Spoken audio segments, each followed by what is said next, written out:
Comment votre perception du temps vous influence-t-elle? Je vous souhaite la bienvenue et vous remercie de votre intérêt. Ici Zaël. Au début de la vie de cette chaîne, j'ai commencé à parler de mon idée sur la façon dont le temps fonctionne et comment il influence ou se divise en toutes ces branches qui façonnent ce que nous appelons la réalité.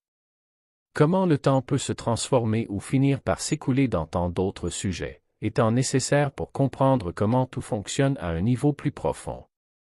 Aujourd'hui, je vous recommande de regarder ces 3 vidéos sur le temps, afin de comprendre plus facilement les idées que j'aimerais vous proposer aujourd'hui. Je vais commencer par vous demander de faire l'exercice, de penser à chercher plusieurs personnes dans votre vie qui ont à peu près le même âge. Cela devrait être simple. Pour connaître l'âge d'une personne, techniquement il suffit de compter le nombre d'années qui se sont écoulées depuis sa naissance, en se basant bien sûr sur notre perception linéaire des choses. N'est-ce pas?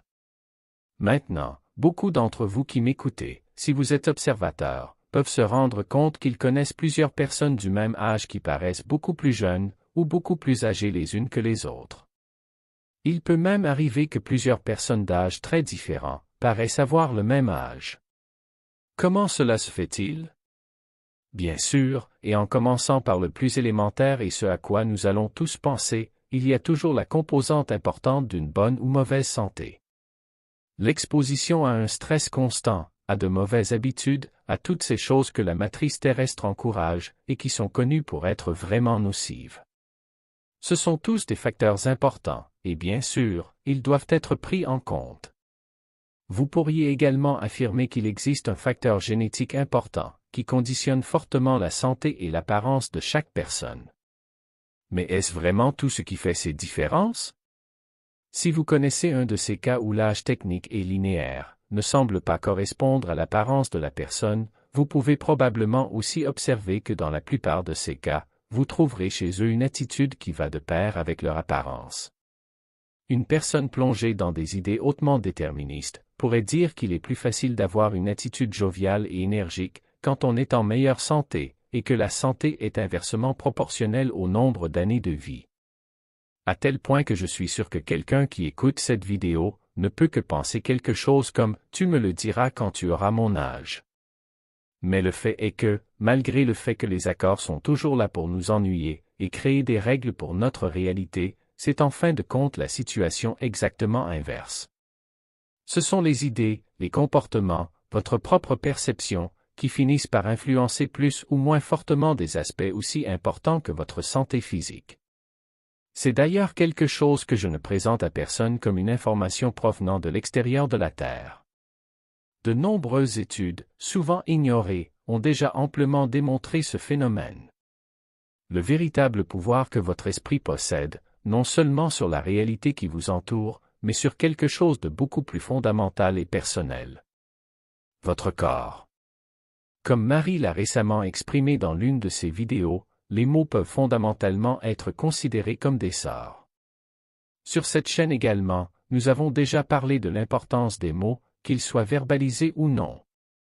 Et tout comme j'ai cité dans cette vidéo certains mots célèbres exprimés dans une saga cinématographique bien connue, les mots sont notre source de magie la plus inépuisable. Ils sont capables d'infliger les plus grands dégâts et d'y remédier. Et c'est au fond ce que sont beaucoup de nos pensées, si l'on veut bien les considérer ainsi. Ce sont souvent des messages que nous exprimons pour décrire la réalité, au sujet de nous-mêmes et de notre environnement.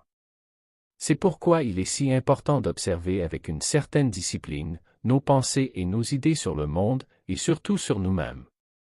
Beaucoup de ces études, qui ne sont pas si difficiles à trouver, vu le nombre de choses qui y sont cachées, expliquent l'influence évidente de la pensée du sujet sur leurs résultats, qu'il s'agisse de relever un défi, ou de se guérir d'une maladie quelconque. Dans certains cas, provoquant même la maladie au moyen d'un placebo négatif, et absolument rien d'autre. Maintenant, poussez cette connaissance, ce concept, un niveau plus loin, un niveau où vous vivez simplement. Vous vivez et continuez à vivre, en affrontant les difficultés de la vie, en apprenant, en faisant les choses qui vous rendent heureux, qui vous font rire, qui vous font vous sentir bien. Et aussi en pleurant la tristesse qui peut éventuellement vous toucher. Mais la vie continue, c'est une évidence. Pourquoi devriez-vous compter le nombre de fois que vous avez fait le tour du Soleil pour déterminer comment vous devriez vous sentir? Pour déterminer comment vous devriez agir après un certain nombre de tours? Pourquoi devriez-vous cesser d'agir lorsque vous avez fait le tour numéro 9 ou 29? Quels sont les objectifs que vous auriez déjà dû atteindre, maintenant que vous avez fait 41 fois le tour? Qu'est-ce que vous ne devriez donc pas faire parce que vous êtes trop puéril, parce que vous avez déjà fait 16 ou 64 tours? Ou que c'est étrange que l'on puisse parfois se comporter comme un adulte avec seulement 12 tours? Je vous pose une question un peu bête. Lorsque vous participez à une course, vous comportez-vous différemment à chaque tour de piste que vous avez accompli? Changez-vous de personnalité et d'objectif? Il est tout à fait naturel que les circonstances que nous vivons de manière linéaire nous façonnent et nous changent au fil du temps. Mais cela dépend de la façon dont vous traitez ces événements et du sens que vous leur attribuez, à quel point ils vous influenceront. Laissez votre propre chemin vous transformer naturellement à travers vos propres expériences et votre propre apprentissage.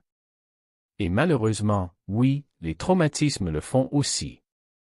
Mais vous ne devez pas vous baser sur le nombre d'années que vous avez vécues pour savoir ce que vous devriez faire ou ne pas faire, et comment vous devriez commencer à penser, car toutes ces idées se reflèteront inévitablement dans le monde dans lequel vous vivez, et en vous-même plus que toute autre chose. D'ailleurs, vous n'avez même pas l'âge que vous pensez avoir. Vous êtes une conscience dont l'attention saute d'un endroit à l'autre. Seuls vos souvenirs vous donnent l'illusion d'avoir un certain âge. Techniquement, vous n'êtes même pas vieux au départ. Vous n'avez même pas d'âge. Ou alors, dites-moi, quel âge à la source? À tout cela, nous pourrions ajouter un facteur qui rendrait les choses encore plus compliquées. C'est ce dont nous parlons, de toutes ces expériences que nous vivons de manière linéaire au cours d'une incarnation, et qui nous façonnent et nous changent petit à petit, et parfois de manière brutale. Mais que se passerait-il si une personne percevait le temps de manière non linéaire, en plus de savoir tout ce qui précède, de se savoir éternel et immortel en réalité, et de se sentir à l'aise dans son avatar, ou plutôt dans l'un d'entre eux, comme un de ces personnages de dessins animés qui ne grandissent jamais, qui ont toujours le même âge, ou dont l'âge n'est même pas mentionné, parce qu'il n'est pas important. Ce qui importe, c'est l'expérience que ce personnage procure au spectateur. Avec ses moments plus enfantins et plus immatures, et les moments où il fait preuve d'une grande intelligence et d'une grande maturité, qui brillent aux deux extrêmes de manière égale. Que se passerait-il si, même dans votre propre perception, vous ne voyez pas les choses de manière linéaire? Comme dans un rêve, où le passé, le présent et le futur sont fusionnés, et où l'on peut accéder à n'importe quelle circonstance quand on le souhaite. Pourriez-vous vous considérer comme faisant partie du monde des vivants? Qu'est-ce qui définit le monde des vivants? Est-ce l'expérience linéaire ou n'y a-t-il vraiment aucune différence autre que vos propres idées? Quoi qu'il en soit, redescendons encore de quelques niveaux. Et, je suis de nouveau là, je suis allé trop loin, désolé. Au sein de votre propre expérience linéaire, avec toutes ces expériences et les apprentissages qu'elles vous ont laissés, avec toutes leurs joies et leurs cicatrices, mon conseil est de ne jamais perdre l'enfant que vous avez toujours été. Ne l'oubliez pas, parce que vous êtes toujours la même personne, qui a traversé tant d'épreuves qu'il est parfois facile d'oublier l'enfant que vous avez été. Riez, jouez, plaisantez, bougez, soyez vous-même, et brillez de toute cette énergie qui existe encore en vous, et que vous pouvez toujours retrouver. Et si nécessaire, utilisez toute votre sagesse et votre expérience, de cette vie et des autres vies que, croyez-le ou non, vous avez encore. Bien sûr, il y aura beaucoup de gens qui ne comprendront pas votre attitude. Parfois, cela arrive même ici, alors vous pouvez imaginer dans ce monde plein d'idées limitantes partout où vous regardez. Mais il y aura ceux qui finiront par vous comprendre, qui finiront par comprendre comment vous êtes, et comment vous avancez dans la vie. Et certainement, que beaucoup admireront votre force et votre bonne énergie. Courage. Je souris en écrivant ces mots, et je veux que vous souriez en les recevant. Avec amour. Zaël de Hera.